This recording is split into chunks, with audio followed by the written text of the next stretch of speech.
नमस्कार, मी आज आहे कल्याण डोंबिवली या महानगरपालिकेच्या ज्या निवडणुका होत आहेत आणि या निवडणुकीच्या दरम्यान मी डोंबिवली पश्चिमेकडील अंबिकानगर येथे आहे। भारतीय जनता पार्टी निवडणूक प्रचार कार्यालय आहे। इथे आपला जे फोटो दिसतात आहेत हे प्रभाग क्रमांक 25 मध्ये नंदू शांताराम म्हात्रे आणि प्रभाग क्रमांक 25 मध्ये सौ मृदुला उमेश नाखे आणि प्रभाग क्रमांक 25 समीर चिटणीस हे उमेदवार इथे उभे आहेत। आणि समीर चिटणीस यांच्या ऑफिसच्या जवळच मी उभा आहे आणि आता मी काही प्रतिक्रिया जाणून घेणार आहे। प्रतिक्रिया जाणून अशी घेणार आहे की जनतेचा राय विचारतोय, जनतेचा कौल विचारतोय। काय सांगाल काका, आपलं नाव काय? मी रवी मोकाशी, गेले 70 वर्ष इथे राहतोय आम्ही या एरियामध्ये। मी आर्किटेक्ट आहे, 50 वर्ष या व्यवसायात आहे मी। शिवाय बिल्डर म्हणून हे काम केलंय मी। याचं पूर्ण जडणघडण बघितलेली आहे। डोंबिवली विलेज असताना आता सिटी झाले असताना, आणि मुख्य म्हणजे चिटणीस फॅमिली सुद्धा आज 60-70 वर्ष डोंबिवलीत राहणारी। मी त्याला लहानपणापासून समीरला बघतोय। अतिशय म्हणजे इंजिनियर झाल्यानंतर त्यांनी स्वतःचा व्यवसाय चालू केला। त्याच्यानंतर मग तो सोशल ह्याच्यात पडला। त्यांनी प्रचंड इथे काम केलेलं आहे। कोणाला उगाच स्वतःचं काही मोठेपणा हे न करता, मुख्य म्हणजे पॅन्डेमिकमध्ये त्यांनी 10,000 लोकांना लसीकरण केलं। त्याला मी साक्षीदार आहे, त्यावेळेस मी त्याच्यात होतो। आमच्या घराच्या इथेच झालेलं सगळं ते केलेलं आहे। त्याच्यानंतर लोकांना काही मेडिकल हेल्प पाहिजे, हे पाहिजे। दुसरे नंदू म्हात्रे ही सुद्धा डोंबिवलीची ओरिजिनल फॅमिली। त्यांचे नंदू म्हात्रेचे वडील हे माझे मित्र। ती फॅमिली सुद्धा, नंदू म्हात्रे सुद्धा गेले 2 टर्म नगरसेवक होते।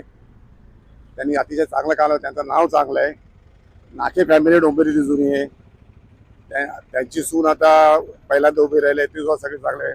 माझा अगदी सगळ्यांना मनापासून सांगणं आहे, या तिघांना, कारण तिघी स्वच्छ चरित्राचे आहेत, सुशिक्षित आहेत, या लोकांना निवडून द्यावे। आम्ही या एरियाचा चांगला कायाकल्प करूया। या एरियामध्ये त्यांनी चांगल्या सुखसुविधा केल्या आहेत। म्हणजे काम भरपूर केलेलं आहे इथे त्यांनी, आणि पर्टिक्युलरली समीर, कारण त्याचा एरिया आहे। या पक्षाच्या काही आपले सदस्य असणारे पक्षाचे काही आहेत, आपले मेंबर्स आहेत। तुम्ही यांच्या संदर्भात काय सांगाल? चिटणीस साहेबचा चान्स भेटला आहे। आजची चांगले कामं करतात, परत भेटला पाहिजे असं तुमचं म्हणणं आहे। तर यांचं काम पाहता जनतेने त्यांच्या बाजूने कौल देतील याची तुम्हाला आशा आहे? गॅरंटी आहे। अच्छा, तुमचं मत काय आहे? आमचं मत तेच आहे। चांगले कामं करतात। मी अजून काही व्यक्तींची मतं जाणून घेणार आहे। बघतोय मी अजून या एरियामधील कोणते लोक आपल्याला त्यांच्याबद्दल काय बोलतात। काका, काय सांगाल? आज हे समीर चिटणीस उभे आहे। तर तुमचं मत काय, तुमची राय काय या संदर्भात? या संदर्भात मला असं म्हणायचं की समीर चिटणीस ही शिक्षणाने बी आहेत आणि उच्च विद्याविभूषित असल्यामुळं आम्ही त्यांना कल्याण डोंबिवली महानगरपालिकेत पाठवू इच्छितो।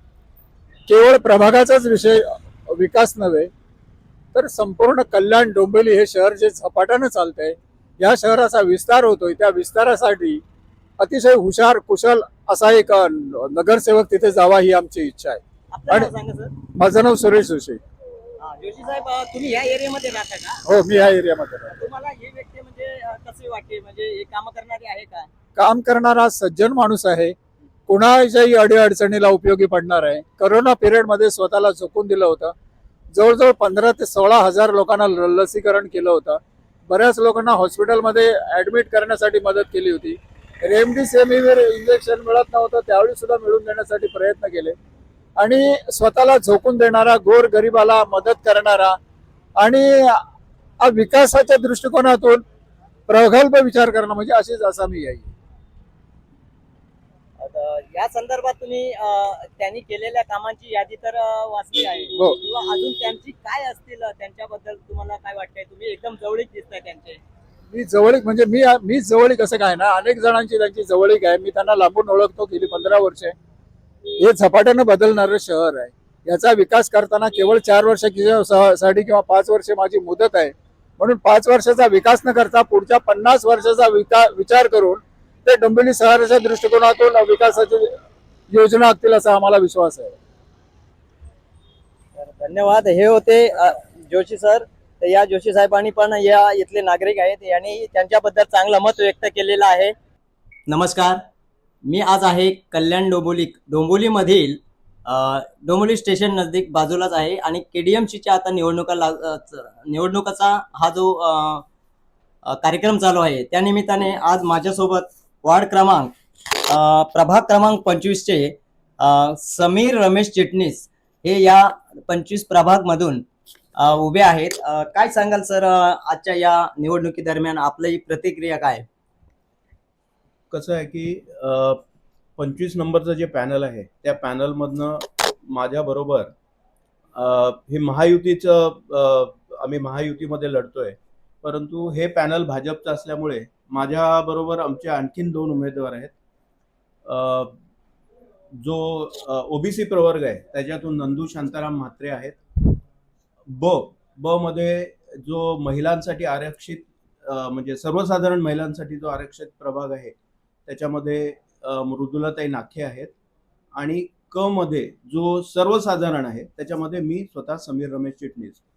कसं आहे की भाजपमध्ये जो निष्ठेने काम करतो पक्षाचं त्याची दखल पक्षश्रेष्ठी घेत असतात आणि त्याची पोचपावती तुम्हाला मिळत असते. त्यामुळे त्या दृष्टीने मला ही उमेदवारी मिळालेली आहे. माझ्या कामाची पक्ष संघटनेचं जर मी काम केलंय त्या कामाची दखल घेऊन पक्षाने मला उमेदवारी दिलेली आहे. आता आपण सर्व जाणता की केंद्रामध्ये NDAचं सरकार आहे नरेंद्रजी मोदींच्या नेतृत्वात. राज्यामध्ये महायुतीचं सरकार आहे ज्याच्यामध्ये देवेंद्रजी फडणवीस हे मुख्यमंत्री आहेत, एकनाथजी शिंदे हे उपमुख्यमंत्री आहेत आणि अजित पवार साहेब हे पण उपमुख्यमंत्री आहेत. तर ह्या सगळ्या गोष्टींची म्हणजे मी आता जसं प्रचारासाठी फिरतोय तर या सगळ्या दोन्ही केंद्रात आणि राज्यात ज्या पद्धतीने कामाचा धडाका चाललेला आहे, ज्या योजना होत आहेत त्या सगळ्या योजनांची आणि कामाची दखल घेता किंवा तो सगळं लोक आम्हाला सांगत असतात आणि पॉझिटिव्ह वातावरण आहे आमच्यासाठी. लोक प्रत्येक जण आम्हाला बोलवतोय, घरात स्वागत करते आमचं आणि नक्कीच आम्हाला म्हणजे लोक आमच्या पदरात आशीर्वाद देतील अशी खात्री आहे. धन्यवाद. सध्या महायुतीची युती आहेच, भाजपा युतीचं आपलं सरकार आहे आणि या संदर्भात कसं आहे, आता आपण निवडून आल्यानंतर आपण भविष्यात जनतेसाठी काय काय कराल अशी आपल्याकडे काही अशा? नाही, जनतेसाठी मी 12 वर्ष मी काम करतोच आहे. बरोबर. आता नगरसेवक म्हणून जर मला नागरिकांनी आशीर्वाद दिला तर याच्यापेक्षा आणखीन जोमाने काम करू. कारण पंचायत टू पार्लमेंट ही भाजपची संकल्पना आहे. केंद्रामध्ये आमचं सरकार आहे, राज्यात आमचं सरकार आहे.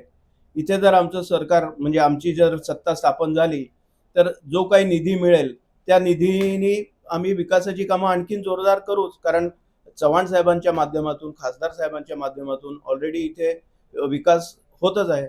तो विकास आणखीन जोमाने करू. धन्यवाद. यस.